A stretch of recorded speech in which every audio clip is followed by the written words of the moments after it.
E essa agora, hein? Atenção. Tem pesquisa nova na praça.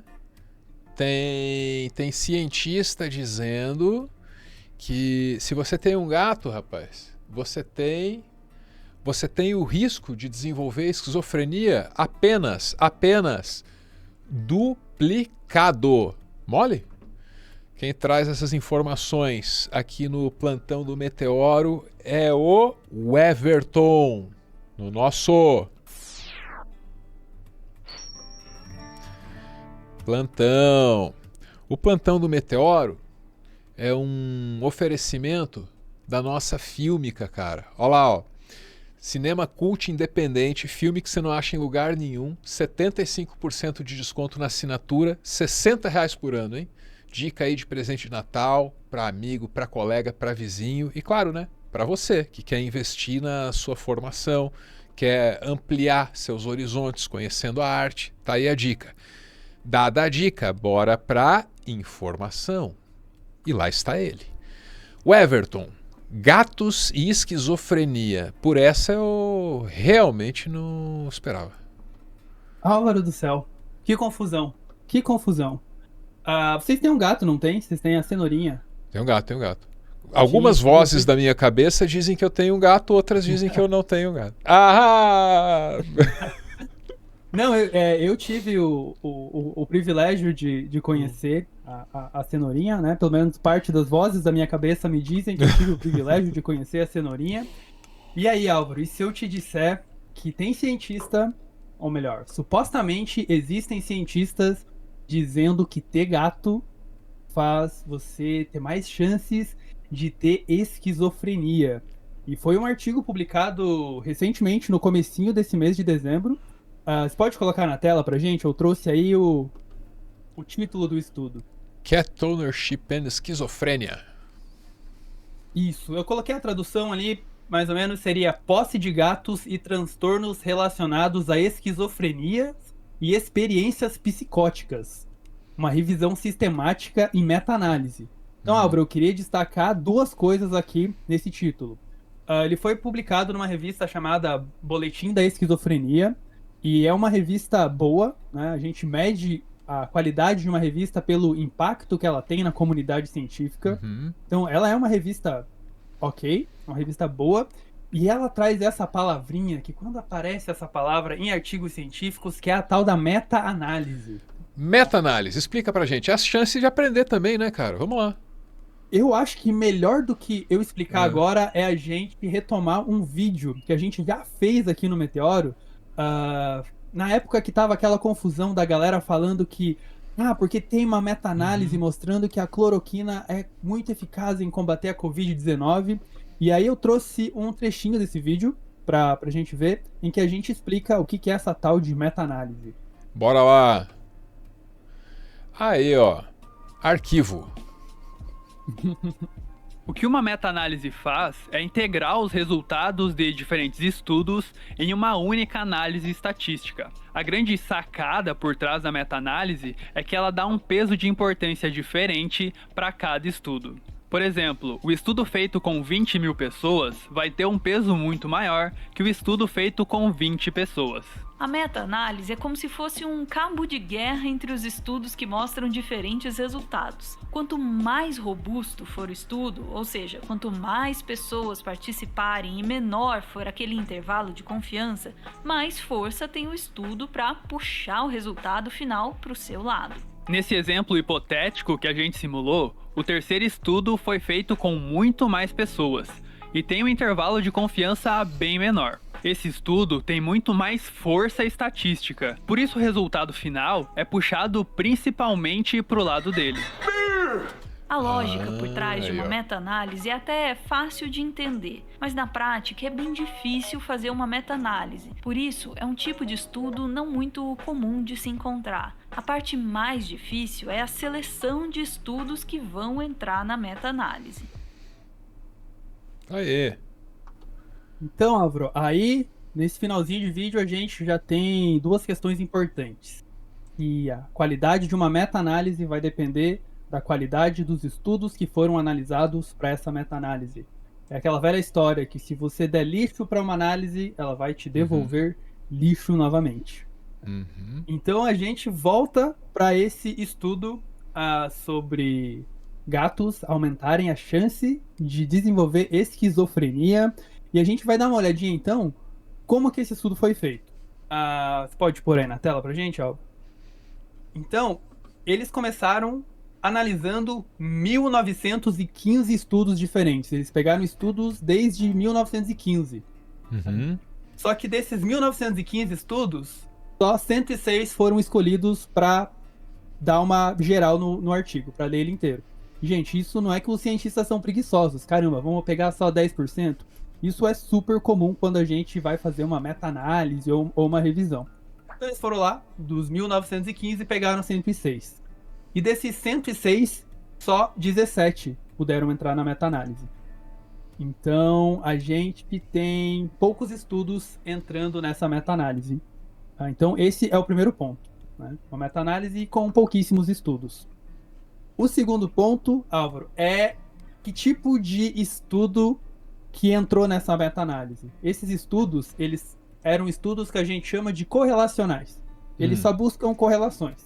Então, eles são estudos que basicamente pegaram um grupo de uma galera que tinha gato, pegaram um grupo de uma galera que não tinha gato e compararam para ver qual grupo que tinha mais chance de ter esquizofrenias. Só que nenhum desses estudos estuda a fundo realmente como ter um gato poderia aumentar a chance de esquizofrenia. É simplesmente estudo correlacional. E a gente tem uma outra frase na ciência que é: correlação nem sempre implica em causalidade. Uhum. E para explicar melhor isso, tem um site que eu adoro ele, que é chamado de correlações espúrias, né? O que são correlações espúrias? Isso aqui é um exemplo de correlação espúria. São eventos que eles parecem um tá causando o outro, mas eles simplesmente são coincidências, ou eles são relacionados a algum, a gente chama fator de confusão, que a gente não coloca na análise e parece que uma coisa causa a outra.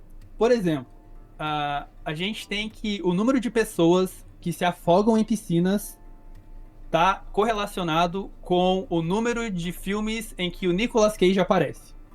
Uhum. Então, sempre que tem um monte de filme que o Nicolas Cage aparece, a gente tem um monte de gente caindo na piscina e se afogando.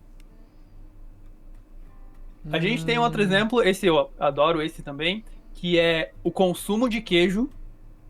Ele tá correlacionado com o número de pessoas que acabam morrendo porque elas se enroscaram no próprio lençol da cama.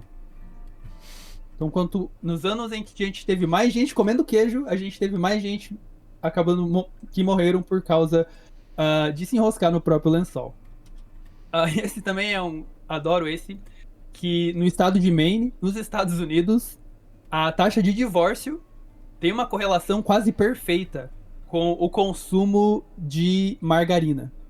Então, nos anos em que as pessoas consumiram mais margarina, a gente teve mais divórcio, né? E qual que é a relação entre essas coisas? São correlações espúrias, são correlações que são grandes, a gente pode dizer que são grandes coincidências, né? A gente não tem uma relação causal, uma explicação por trás desses fenômenos, né? Nesse artigo sobre os gatos aumentarem o risco de esquizofrenia, como são poucos estudos, então existe uma chance dessa ser uma correlação espúria, né? Os autores, eles até trazem no artigo que talvez seja um efeito do toxoplasma, que é aquele parasita que tem em gatos, que pode passar para o ser humano. Então, o toxoplasma poderia infectar o ser humano e a resposta imunológica do infectado poderia desencadear alterações no cérebro que culminariam numa esquizofrenia ou alguma outra doença psicótica. Mas, gente, a gente tem zero evidências de que isso realmente acontece. Mas e aí? Será que esse estudo não serve para nada, então? Eu acho que é muito pelo contrário, Álvaro. Eu acho que os autores, eles foram bastante honestos nesse estudo. Porque, na verdade, a conclusão do estudo, quando a gente olha o artigo, não é que gatos aumentam a chance de ter esquizofrenia. A principal conclusão do estudo é, galera, a gente tem pouco estudo mostrando isso, né? De 1000 e poucos estudos, só 17 tinham qualidade suficiente para entrar numa meta-análise. Então a grande mensagem por trás do artigo é: a gente precisa de mais estudos para investigar isso e saber se essa correlação realmente existe, é uma correlação de causa e efeito, ou se é só uma correlação espúria, né? Mas o que saiu na mídia, né, foi esse título, de que gatos aumentam a chance de esquizofrenia, que, né, a gente sabe que é uma manchete que vende mais e chama muita mais atenção do que precisamos de mais estudos para saber se a toxoplasmose ou outra coisa ligada a gatos aumenta a chance de esquizofrenia. O toxoplasma já foi associado à esquizofrenia em algum outro momento? Em algum outro estudo, Everton, sem o envolvimento dos nossos queridos gatos? Essa é uma hipótese que... Pode continuar, por gentileza, Everton, perdão. Beleza. Essa é uma hipótese que foi levantada na década de 90, mas a gente não tem nenhuma evidência assim que mostre tipo, o toxoplasma causando todas essas alterações no cérebro. Que eu lembro, tem um estudo, e esse é muito legal, que mostra que pessoas que têm gatos, elas tendem a ter uma maior probabilidade de ter vontade de empreender. E aí, gente, esses estudos, eles são estudos a nível de população. Não quer dizer que você ter um gato, você vai querer empreender. Ele só quer dizer que pessoas que têm gatos têm maior probabilidade de querer empreender e tinha relação com o toxoplasma de hormônios e neurotransmissores que o toxoplasma incita, induz a gente a produzir e que provoca algumas respostas do nosso cérebro. Mas toxoplasma e esquizofrenia, a evidência é muito, muito fraca. Maravilha, então aí as informações do Everton, e para completar aqui o nosso plantão, só me resta perguntar, né, cara? Tá aí o cientista que deu a notícia pra gente. Você deixaria de ter um gato por causa desse estudo? Pois é, Alvri, como é que fica a cenourinha nessa história? Será que tá na hora da cenourinha abandonar a casa, expulsar a cenourinha de casa pra ela arranjar um emprego e pagar os próprios boletos? Ciência nenhuma do mundo vai me fazer abandonar minha gata. Ciência nenhuma no mundo.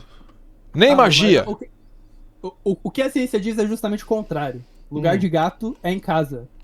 Se você quer proteger teu gato, o lugar do gato é dentro de casa. Tem muita gente que fala, mas meu gato adora passear, então eu deixo ele dar uma escapadinha de vez em quando. Gente, aí você só tá aumentando os riscos do seu próprio gato pegar algum tipo de infecção. Ou é muito comum esses gatos que vão passear e eles vão passear e nunca mais voltam, porque acaba acontecendo algo muito pior. E muita gente fica bravo quando a gente diz isso, mas gato solto é um dos maiores problemas ambientais que a gente tem. Porque eles são muito bons em matar animais silvestres, especialmente aves. Então, se você tá preocupado com seu gato, mantenha ele em casa que tá tudo certo. Tá aí o conselho do nosso Everton. Obrigado, Everton. Esse Valeu, foi Álvaro. mais um plantão do meu, do seu, do nosso Meteoro, jornalismo independente e fragilmente viável sem o seu apoio. Cogite ser membro do nosso clube de canais. Valeu!